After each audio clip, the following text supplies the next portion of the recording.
رفتاری سے گزر رہی تھی، وقت گزرنے کا احساس ہی نہ ہوا اور ہم ایک دوسرے کی رفاقت میں کئی برس بیت گئے۔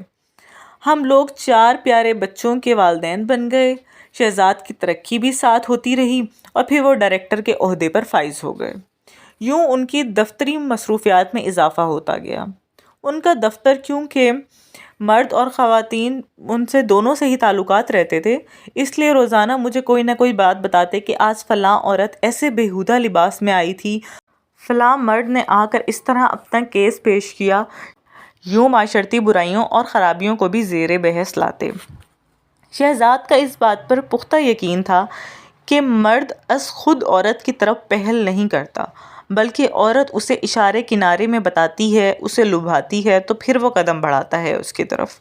ایک دن دفتر سے آئے تو وہ ایک خاتون کی بابت بتانے لگے کہ وہ اعلیٰ تعلیم یافتہ ہے اور مقامی کالج میں لیکچرار ہے۔ بات آئی گئی ہو گئی۔ پھر دوسرے روز دفتر سے لوٹے تو اس کے لباس کی تراش خراش کی بہت تعریف کی۔ برا تو مجھے بہت لگا، مگر میں پی گئی۔ پھر یوں ہوا کہ ہر روز دفتر سے واپسی پر اسی کی باتیں ہونے لگی۔ خیر تو ہے شہزاد، کہیں آپ لٹو تو نہیں ہو گئے اس دیدہ زیب لباس والے کی زیب و زینت پر؟ ایک دن میں نے کہہ ہی دیا، ہاں یار اس کی آنکھیں بلا کی ہیں۔ انہوں نے ہنستے ہوئے نہ جانے اعتراف کیا یا مذاق، میں کچھ سمجھ نہ سکی۔ البتہ میری الجھن کچھ اور بڑھ گئی۔ شہزاد کے ساتھ اپنا گزشتہ سفر حیات سوچتی رہی تو یقین نہ آتا کہ کسی اور کی طرف مائل ہو رہے ہیں، اور ان فیشن زدہ بیہودہ اور بے باک عورتوں کا سوچتی تو وہ چڑیلیں سی لگتیں جو شریف مردوں کے سامنے خوشبو میں بسی اپنی مسکراہٹوں اور کہکوں سے ان کے ایمان پر ڈاکے ڈالنے کی تدبیر کرتی رہتی ہیں۔ پھر ایک دن شہزاد نے یہ کہہ کر ایک دھماکہ سے کر دیا، زویا، میں اعتراف کرتا ہوں کہ وہ دن بدن میرے دل میں جگہ بنا رہی ہے۔ میں نے تم سے کبھی جھوٹ نہیں بولا، کوئی بات نہیں چھپائی، یہ بات بھی چھپانا نہیں چاہتا۔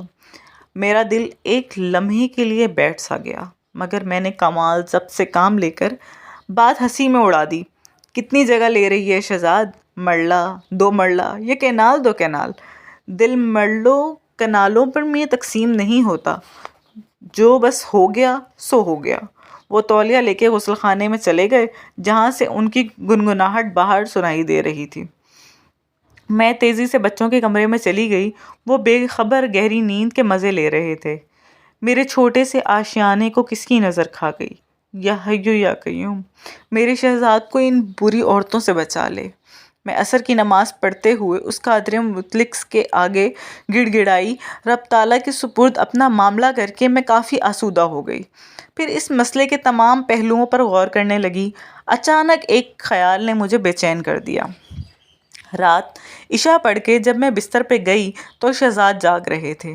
کروٹیں بدلنے سے ان کی بے چینی ظاہر ہو رہی تھی۔ میری موجودگی کو محسوس کیا تو اٹھ کر بیٹھ گئے اور سر ہاتھوں میں تھام لیا۔ شہزاد، نیند نہیں آ رہی تو چائے بنا دوں یا سر میں بادام روغن کی مالش کر دوں؟ انہوں نے حیرت سے میری طرف دیکھا۔ زویا، تم کتنی عظیم ہو!